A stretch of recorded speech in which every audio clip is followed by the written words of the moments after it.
Hey, so, Colin, is that your first name? Yes. Hey, so, do you know Anna?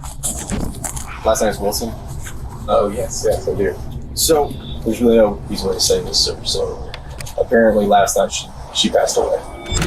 This is Colin Strickland, and he was just told that his ex-girlfriend, Anna Wilson, was brutally murdered only hours ago.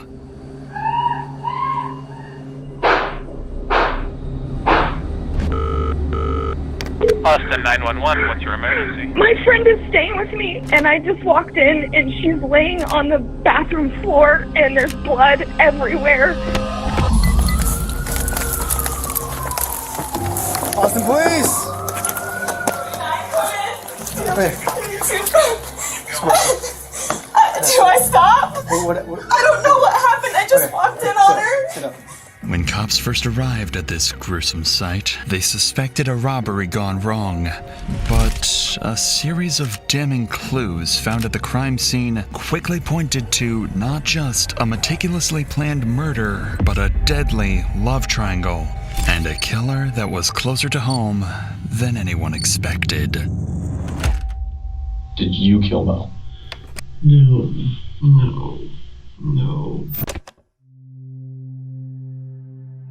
On May 11th, 2022, police were called to an address after a woman made this disturbing 911 call.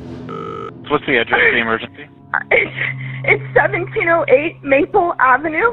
Okay, tell me exactly what happened. My friend is staying with me, and I just walked in, and she's laying on the bathroom floor, and there's blood everywhere, and I don't know what happened. Is she awake? She's not awake. There's blood all over her face and all on the back of her head. Is she breathing? No, she's not breathing. I've got the paramedics on the way to help you. Stay on the line, Caitlin. That caller was Caitlin Cash, and she'd arrived home to find her friend, Moriah Wilson, clinging to life after being shot. Austin, please!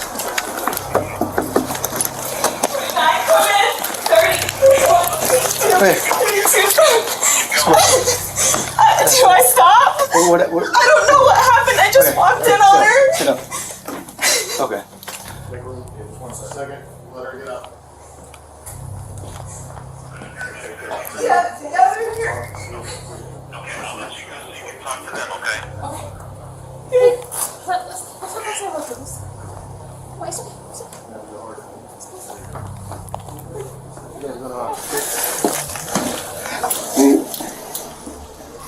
Yeah, they are headshot. Nobody heard any shots? We don't know how long she's been down? No. And that's it. Pretty close to it. Yeah. Oh, we got CSF in there.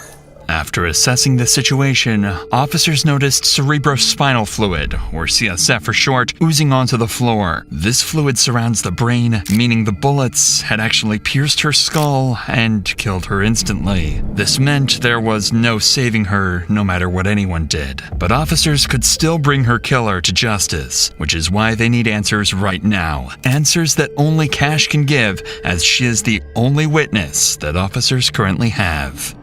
Do you know if she's talking to anyone or any friends? I know you say you don't live here. Yeah, no, she was with her friend Colin. Colin? Colin's last name? Colin Strickland. Colin Strickland? Strickland, yeah. They went swimming. Okay. Did you see a gun or anything like that when you were in? A bullet piece. Colin? You said Colin Strickland? Strickland? Okay. Yeah. And you know where Colin Strickland is? No, but I have his phone number. I can call him. Or I can give you his phone number. That information from you. You said, so she went swimming with Colin Strickland? Went swimming. I left to go have dinner with my friends, and then I came back. Yeah, this is my house. That's your house? This is my house. She's staying with me. Right now, police are a bit disoriented as to what exactly went down just hours earlier, but they would soon run into some evidence that would change everything. Worth noting is that situations like these can be extremely traumatizing for those involved, but that's also the case for people watching these types of videos, just like you at home. If you've ever felt you need help with mental health, you should know there are always people you can reach out to. That's why I'd like to thank BetterHelp, the sponsor of today's video. I've partnered with them to provide you with an easy and simple solution to therapy. Therapy has helped me overcome my anxiety, manage my stress levels, and become confident enough to build a team that helped grow this channel to over 1 million subscribers. Thank you guys, by the way. The biggest problem I found with therapy is that you usually have to go through a lot of therapists before finding the one that's right for you. BetterHelp makes this easy. With their 30,000 licensed therapists, BetterHelp will match you with someone who understands your needs the best and gives you a safe space to talk. And if it's not right the first time, no sweat. You can switch therapists as many times as you want. No hard feelings. So if you're struggling, consider joining BetterHelp. Simply click the link in the description or go to betterhelp.com/DrInsanity and fill out the easy questionnaire to get 10% off your first month of therapy. Now let's get back to the video. When was the last time you spoke with her? When I left here at 5:30. Are you guys friends? You and him are friends, or I mean, like acquaintances.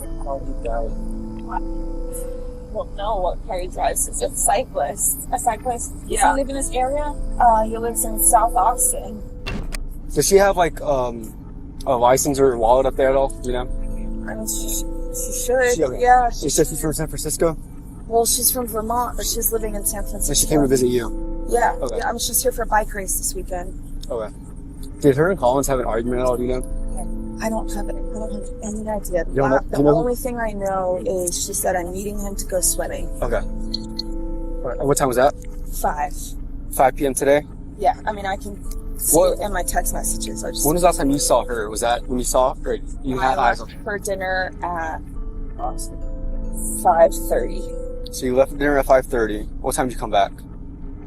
Right 2 minutes before I called 911. Oh yeah. So According to Cash, Moriah had been with Colin, her ex-boyfriend, all day and was home only a few minutes before she was found dead. This made Colin a major person of interest that the cops would interview later on. But for now, there are more pressing matters. It turns out Moriah was in town for a bike race and had brought along with her a $14,000 racing bike, which could have been a massive target for someone. And as the cops would soon find out, that bike was missing. It quickly became a possibility that someone could have been waiting for Moriah to be home alone and attempted to rob the bike, only for Moriah to resist and end up getting killed. This being their only lead, officers needed to trace down where this bike went, as it could take them straight to the murderer.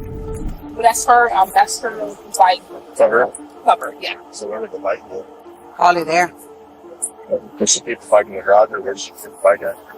So if you right this first unit right here, this is her and these are her landlords. So this bike cover is the. big yeah. So where would her bike be at? Where would she keep her bike? I mean, It would be right inside the door.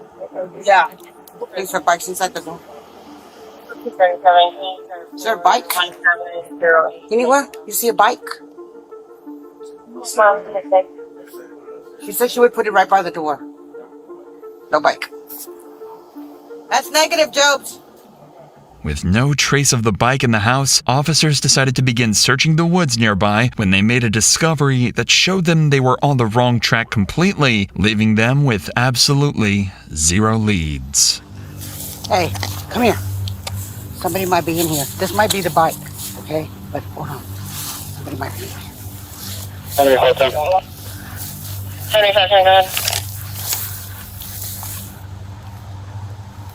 Okay. All right. Over there. At 432, I located the bike. Since the bike was dumped nearby, officers suspected that this was placed as a red herring for them to chase. Officers are being tricked, and if the killer is smart enough to trick officers, they're also smart enough to begin covering up their tracks. This is why the officers swiftly moved to gather evidence from the scene, the most important of which are the shell casings from the bullets used. There's one right there. you said right there. Where? There's one right there. One right there. Okay. Those bullet shells will help cops identify the gun used. Now they just had to find that gun and the shooter, who officers initially believed could have been Cash. It is for this reason that officers bring Cash back to the police station in order to conduct a crucial test to confirm whether she's innocent or not. So, let me tell you this up front. By no means in the world do I think that you did any of this. Okay? But so what they're gonna do, we're just gonna have them swab your hands for gunshot residue. If we don't do this to you, then in court they can say, oh, what about this other person? Why didn't you do this part of the investigation? A GSR, or gunshot residue swab test of Cash's hands, presented a negative result. Considering that Moriah was in a very narrow space of the home, officers concluded that Caitlin could not have been the one to murder her. Fortunately, though, Cash did provide an important piece of information. The last person in contact with Moriah was Colin Strickland. Digging deeper into this, cops discovered that the two were having drinks at a nearby cafe and have never suspected that this would be the last time that they saw each other. This is why Colin was an important lead who could give officers valuable insight about the events leading up to the murder. But before police went in to interview Colin, they noticed some houses in the neighborhood had CCTV cameras installed, which could possibly help reveal the killer's identity. When investigators watched the footage back, they found something very interesting.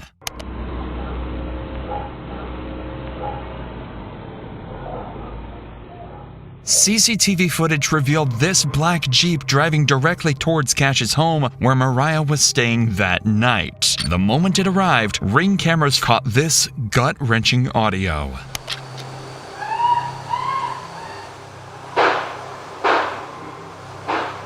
And immediately after the shooting, the killer escaped. Although this was a massive breakthrough, there was one glaring issue. Officers had no way of identifying the driver. After all, the cameras were too grainy and the vehicle was too far away for officers to get a shot of the driver or run the plates. However, only a few days later, they come across something incredibly interesting when going to question Colin Strickland, Moriah's ex-boyfriend. Hey, how's it going? This is the same black Jeep that officers saw on cameras parked right outside Colin's home. Hey, so Colin? Yes. Your first name? Yes. Hey, so do you know Anna? Mo. And then Mo. Yeah. Everybody calls her Mo. Last name is Wilson. Rider, she's a yes. gravel rider. Yes, I do. Okay, So, there's really no easy way to say this, sir. So apparently last night she passed away.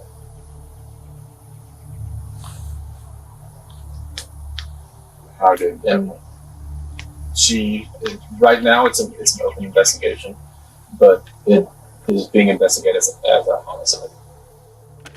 Right now, the cops know he was the last person to see her alive. They've discovered a vehicle in his driveway that matches the one captured on security cameras, and it even has a bicycle rack attached to the rear end. Colin Strickland has just become their #1 suspect, but he doesn't realize this yet, as officers continue to question him. Okay.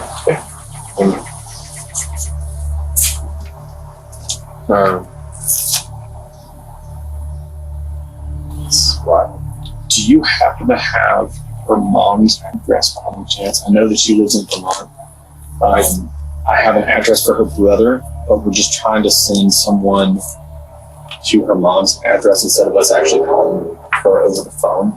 I didn't know. I don't have an address for her mother.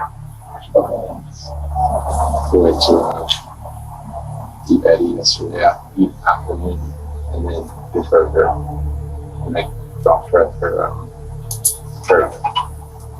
the apartment she's been staying at. Yeah. Right after about 6:30.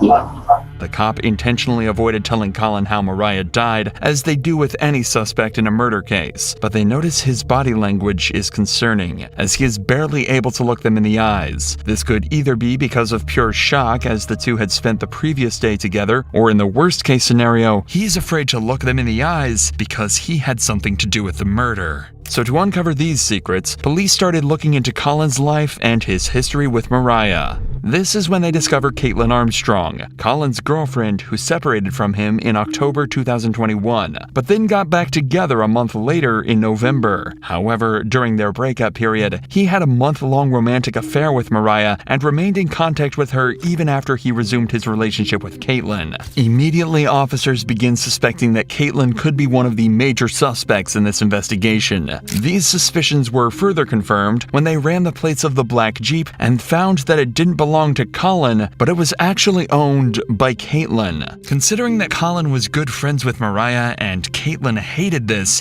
made her a suspect in this investigation. So to get to the bottom of this, officers bring in Colin 2 days after the murder in order to achieve two objectives with one interview. The first would be able to see whether Colin has a solid alibi that he can present to the officers. After all, whether he did it or not, Colin was the last person to see Moriah alive. And the second is to gather information that can be used against other suspects, like Caitlin.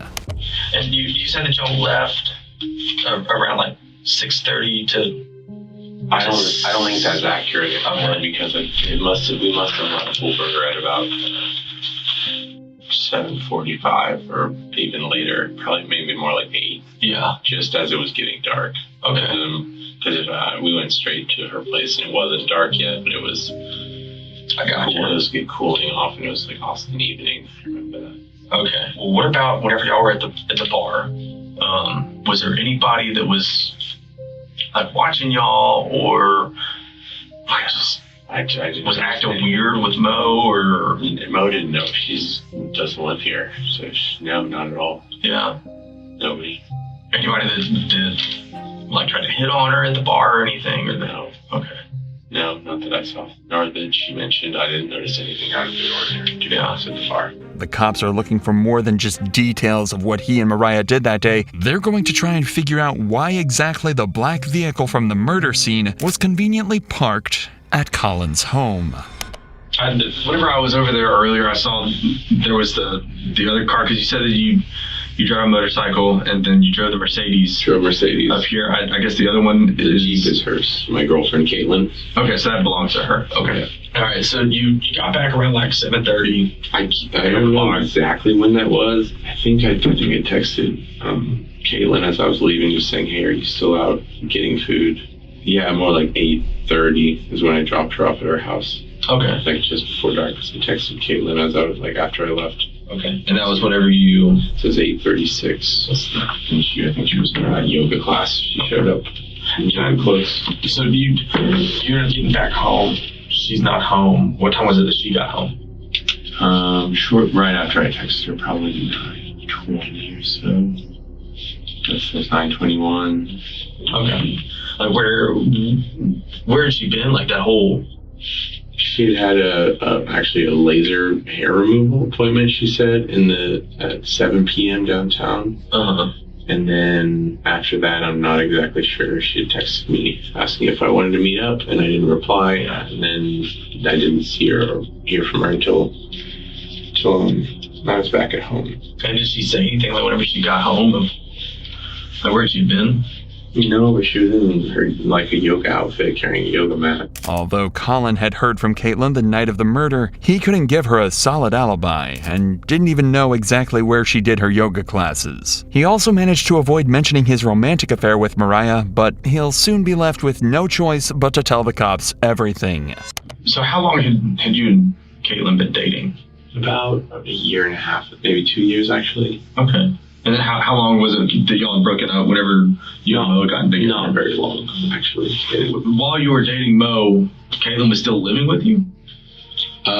She was moving out. Oh, okay. I mean, she had another house. She had a sister in town, and yeah, it was definitely very. I was about to say that would probably be pretty.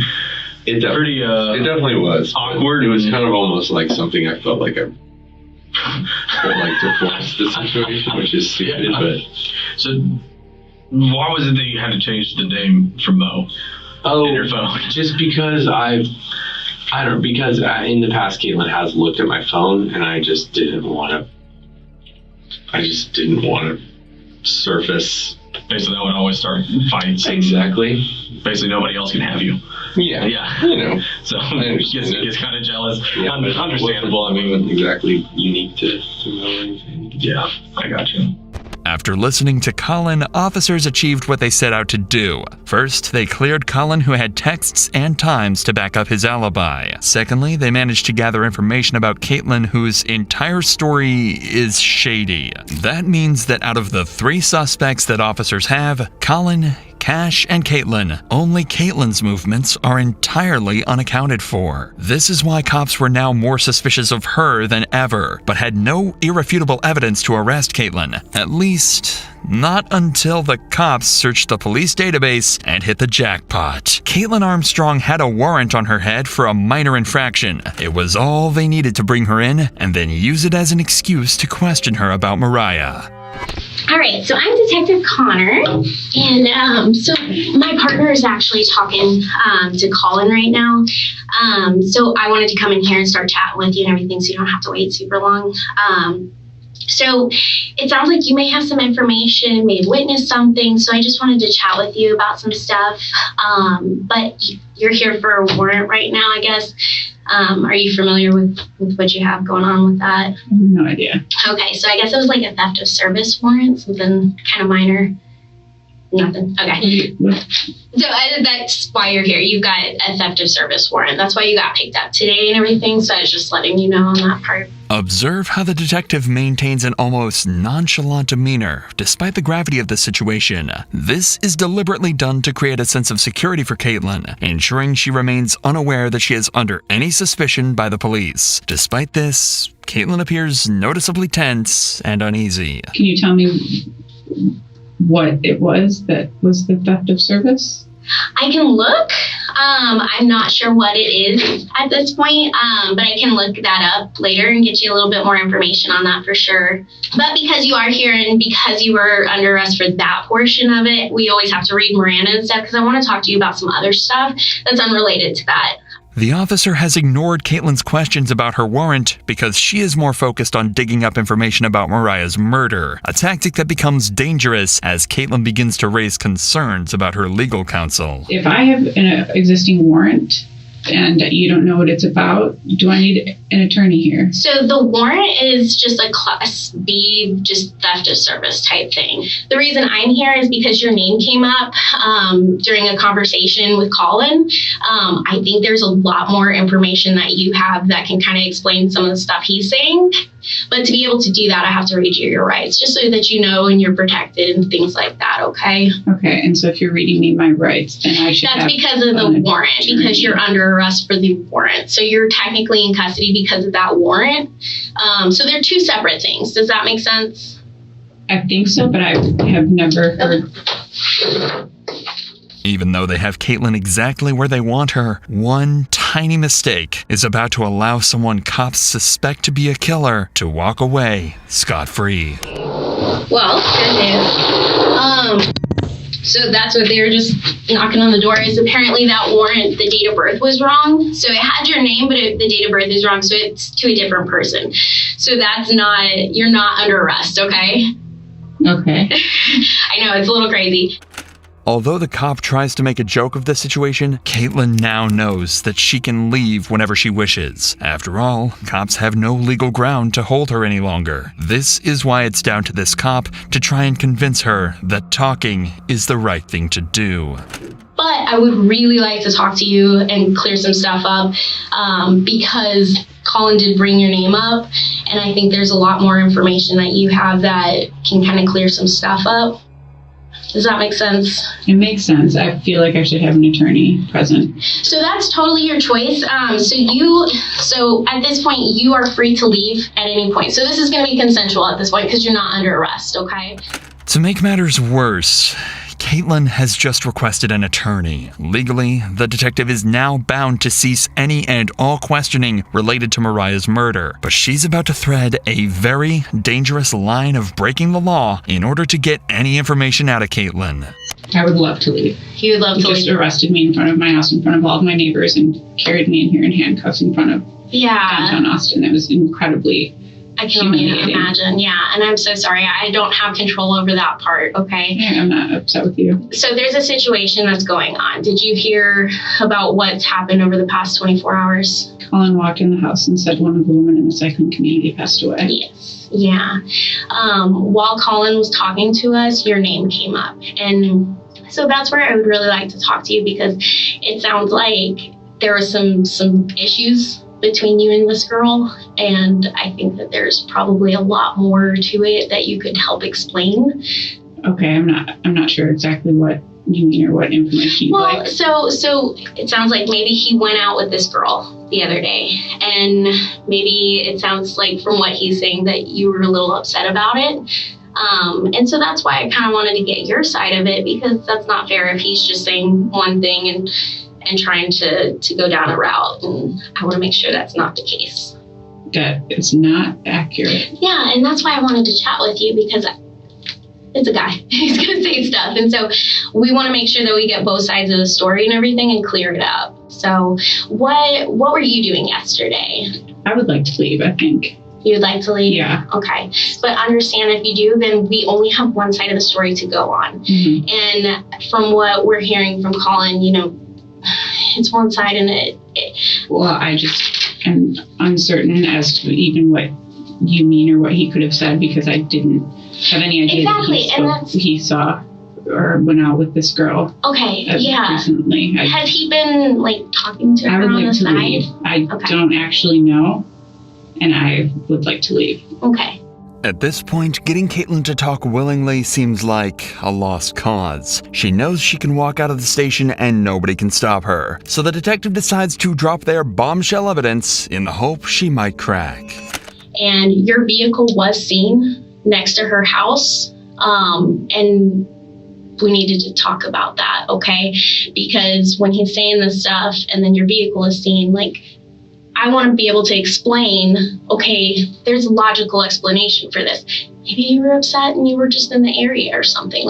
I don't know, because I don't have your story. When I can't explain that and all I see is that your vehicle's over there, that kind of makes it look not too good, right?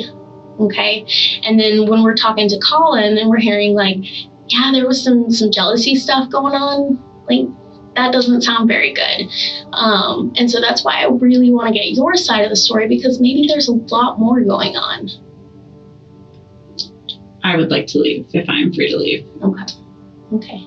Unfortunately, there was nothing that officers could do to stop Caitlin from walking out. At this point, they were incredibly suspicious of her, as her behavior throughout the interrogation meant that she was hiding something. But if officers couldn't find out what this was from Caitlin, they'd do it from the one person who knew her best, Colin Strickland, who was called in a second time for an interview in hopes of uncovering more information about Caitlin. However, there is one problem. This time, Colin brought his lawyer with him, and questioning him is about to become exponentially harder.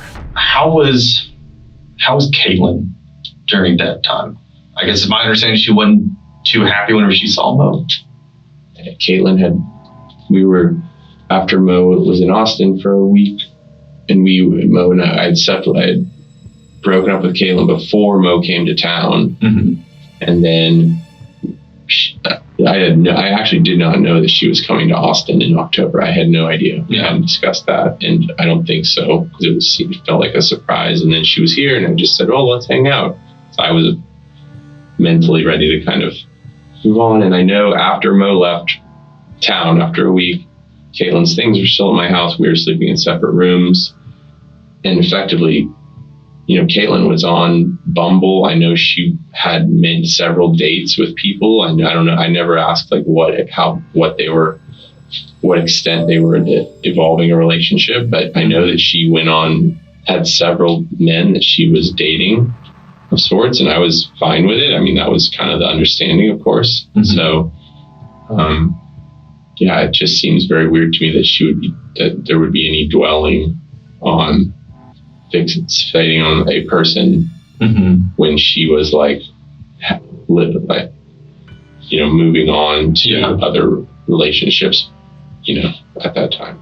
From what Colin says, the two clearly had a troubled relationship, especially considering the facts that both Colin and Caitlin rebounded while on break. This is why officers need to dig deeper into what Caitlin acted like both during and after this time to determine if she showed obsessive traits in her personality.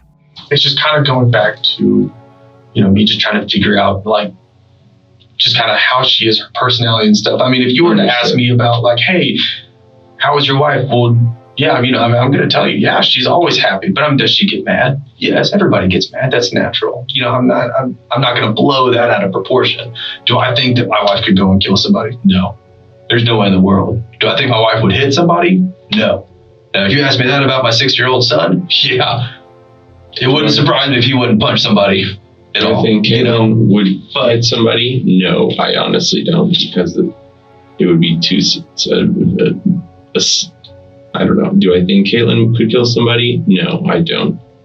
If Caitlin had been planning to murder Moriah, Colin was about to make it clear he suspected nothing all along. I said, I think y'all need to stop talking to each other. You need to separate yourselves from each other while the fact finding is going on. I just don't think it would be helpful. Of course. And so I don't think there's been very much.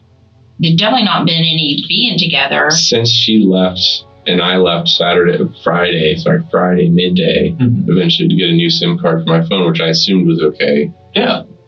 Had the same number. You're allowed to have a phone. Yes. Right. Yes. And then saw Claire. Since then, I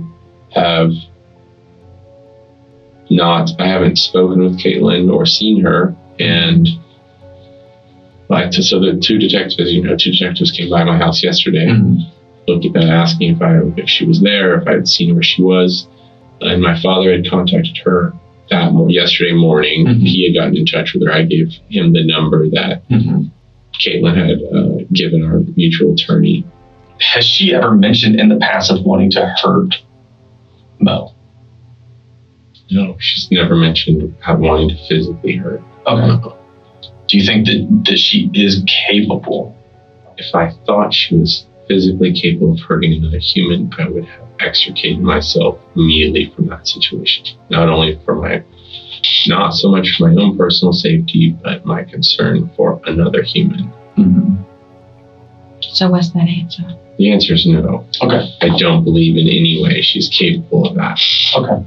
The gun range that she visited with her sister, do you know where that gun range is? I think it was on South I-35. I told them to go to the Reds, which is now something else, which is the one I drove past on my way to school for 12 years at the Waldorf school. But they went to another one because a mutual friend had been there. You bought the guns, right? I bought the guns, yes. When was that? I think early December. Okay. There's a receipt with them. I'm sure you could look at the receipt. In an ironic twist, Colin had bought Caitlin a gun for self-defense, but after police conducted a firearm examination, it just so happened that the bullets it used were the same caliber that were found near Moriah's body. So far, the cops had evidence of Caitlin's car at the scene, they knew about her obsessive behavior, and they knew she owned the same model of gun that was used to kill Moriah. But while they searched for her whereabouts, the investigation continued to uncover crucial and damning evidence that not only heavily suggested Caitlin was responsible for Moriah's death, but also cleared Colin of any wrongdoing. The cops gathered all cell phone data and compared it to the surveillance footage, allowing them to map the movements of Moriah, Colin, and Caitlin on the night of May 11th, 2022.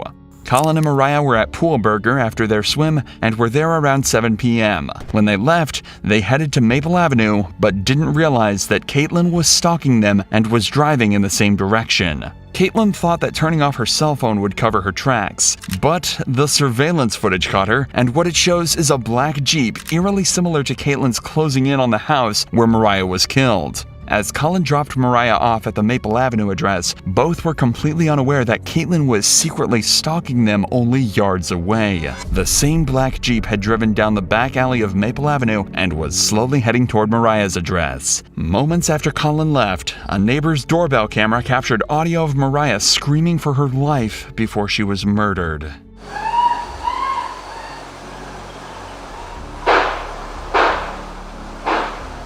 Colin's cell phone placed him driving away from the area before Moriah's death and cleared him as a suspect. This meant that the only person who could have killed Moriah was Caitlin. All that was left to do was arrest her. But when officers went to find her, they discovered a massive problem. Just hours before they solved the murder, Caitlin had left the country under a fraudulent passport which was originally her sister's. Caitlin likely did this to avoid using her own passport in case officers were keeping tabs on her, but the fraudulent passport gave her enough time to escape. After getting a search warrant for her Gmail records, officers found a flight ticket that was booked for a one-way flight to Costa Rica. Even CCTV footage obtained from Austin Bergstrom International Airport in Austin showed her boarding into the plane. An initial investigation into her records showed that she had booked a hostel in Santa Teresa Beach while working as a yoga instructor. So, to lure her out, an officer sent a message out on social media asking for a yoga teacher in the local area. Soon, Caitlin took the bait and replied to the ad and agreed to meet up.